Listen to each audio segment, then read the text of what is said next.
Okay, now that this is over with, let's go back here and put it back to 100. 100 and 100. And now we actually want the rat to damage you, right? Well, we're almost there, but not quite. So we just need to just close everything and go back to the enemies and open the full blueprint editor for that. And let me explain how this kind of works. So the basic enemies has a few components, since most of the game is based on components. The simple movement is what I described as the movement between two obstacles, back and forth, back and forth. The loot drop component is something that we'll be looking at probably in the next video. Is basically if you kill him, it's gonna drop loot, and you can determine which type of loot he drops here. The attack component is basically you can add you can give him an attack or whatnot, but we don't really use this right now, but it's good to have as a reference. Now what we have and we do use is the damage on touch component. Basically this damages anything it touches if it's in the list of things that can be damaged. So it's not gonna damage like background elements or things like that. It's just gonna damage things that both have a health component and have the correct tag, since we're mostly using tags in order to damage stuff. For example, we can put the rat, give him an enemy tag, and the player give him a player tag. So, and we can put the rat to damage any type of actor that it overlaps with that has a player tag, and we can put the player to, for example, the player arrow to damage any actor it overlaps with that has the enemy tag. Hopefully it sounds pretty self-explanatory. If not, feel free to post your questions on the video, ask for further support on Discord, and I'll try to explain as quickly and as thoroughly as possible. And then we have the health component, which is similar to the player. It has health. Can it get knocked back? Sure, let's make it get knocked back, but we don't want him to be invulnerable, since we want to be able to kill him pretty quickly. So let's test it out, shall we? Hit play, put it here. There you go. Wait for the rat, and obviously it doesn't work, since it can't work really, because it doesn't know which tag the player has. As I mentioned here, it uses tags, so it has an enemy tag and an own tag. So basically you can see here, you can put one or even more tags, so this would attack both players and NPCs, but we don't have NPCs right now, so just keep player. And his own tag is basically what do other actors see him like. So other actors see him like as an enemy simple. Now we need to add the same tag system to the player as well, so we know which tag he has. So to do that, go back to the hero character, create a new variable, and it's owned tags, and just find here like a tag, gameplay tag containers, and this contains multiple tags, and just duplicate this. This is for the future, and let's show enemy tags, and basically this is gonna list which tags its enemies gonna have. So if you attack something, like for example if you want the bow and arrow to do damage, it's gonna use the tag system as well. So we need to explain to the arrow which types of enemies it can hit. So for now, the own tags is obviously a player, and the enemy tags is basically anything under enemy. We can make it exclusive or inclusive, doesn't matter, but this is fine.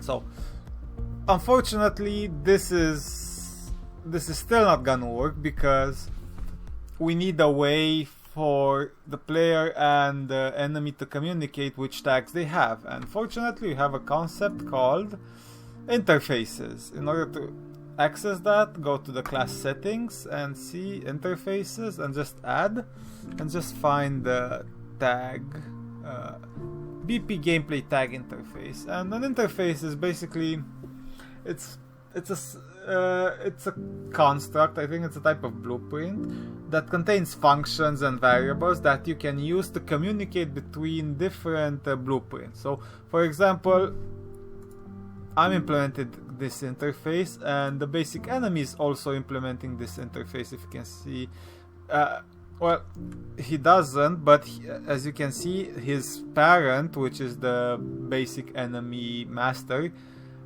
implements the BP gameplay tag interface. So that means that both this enemy and my character can communicate with each other, and in this case how they communicate with is through a couple of functions. So if we go back to the hero character, go to the interfaces tab that just appeared, and you have two functions, and that's just the get enemy tag container and the get gameplay tag container. And what basically you have to do here is just take your own tags, plug it into here, and then get the enemy tags and plug it into here. So basically now what's gonna happen, that each other actor that's gonna use the same interface can get the result out of these functions if he searches for your player. So if he wants to attack you, he's gonna check your blueprint and see, okay, he implements this interface, great, I'm gonna check what tag container he has, and in that case you're gonna check own tags, and this should allow us to deal damage to the player. Let's see, shall we? Okay, gonna run here.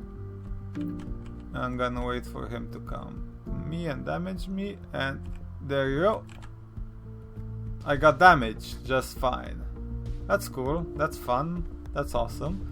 So obviously I get knocked back a little, and it seems to be working fine. Now some of you might not have flashed, and if you didn't flash, it's just because flashing uses transparency and opacity, and by default your pixel component flipbook is masked unlit sprite material, which doesn't support transparency. But I did create a material that allows us to support transparency, and just go and find the m_translucent unlit sprite material and just save it, and that should work perfectly. Awesome. Now the enemy damages us. What about us damaging the enemy? That's really easy to do. Go back to your hero character under the event graph.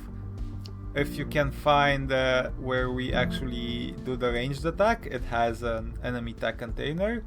Just drag it, drop it here. What the hell did I do? Oh, sorry. Cool.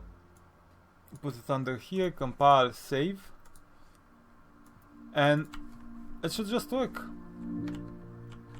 The rat's gonna come and let it, boom, he died. Obviously we can't pick up the gold right now because I don't have a gold component, but we'll add that very soon. And now if you want, you can have more rats. Let's see, more and more. Save, drop them together, and let's do some killing.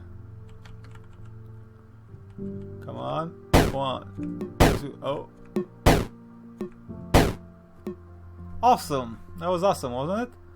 So one last thing that we can do before we finish the video is add the condition, like what happens if the player reaches 0 health. We want to make them die, right? Let's do that right now. So to do that, go to the hero character, and the health component has a couple of events attached to it, and this one is health changed, right? So basically every time that your health changes, this event is triggered. So let's say if the new value is less or equal than 0, that means you died, basically. So in this case, what we're gonna do is, first of all, remove all widgets. Move on. basically this is gonna remove all the widgets from the screen, so you don't have a health bar or anything right now. And we have a function implemented in the health component called destroy actor on death. So basically this is just gonna destroy our actor, and you can attach a nice explosion to it as well. For actor we can get a reference to self. For the sprite we can get the pixel component. Lifespan, just put it 0.1 so you don't die just instantly. And we can spawn actors on death if we want. Basically you can make an explosion. Let's do that. So for example, and we can also add the sound and some death particles. Let's just do that. For the sound, let's just add, I don't know what we can add. Bridge, bow, jump. Don't we have an explosion? We should have explosions. There you go. An explosion for death particle. Let's add a p death. And for the actors we can make an array, and just select, we should have an explosion. BP death explode, I think that's it. Basically it doesn't really matter right now, it's just for show, but now, well, since it takes so long for it to take damage, let's just put on like 10 starting HP, so it's easier for us to die. Come on, kill me. And obviously I died. Why this happened is because I just destroyed the actor completely, so the camera got messed up, and usually that's why I did initially, if you remember, the set target view with blend, since ideally you'll be using multiple cameras, because once you die you don't want this to happen. You want to transition to another camera that shows you like something like a you died screen or something cooler, or an options menu or whatever. So hopefully you like this series. I think it's it's been a bit long, so I'm probably gonna split it up into multiple videos. Next time we'll be adding a more complex enemy. We'll try to be using the navigation system and maybe implement a melee attack, even though that's probably a bit more time consuming, so we might do that in the video after. Thanks for sticking with me. Don't forget to like and subscribe, and see you guys next time. Thanks for sticking with me. In the next video we'll be continuing with adding the enemies. We'll probably be adding a static enemy and a flying enemy before moving on to more complex things. As always, don't forget to like and subscribe, and I'll see you guys next time.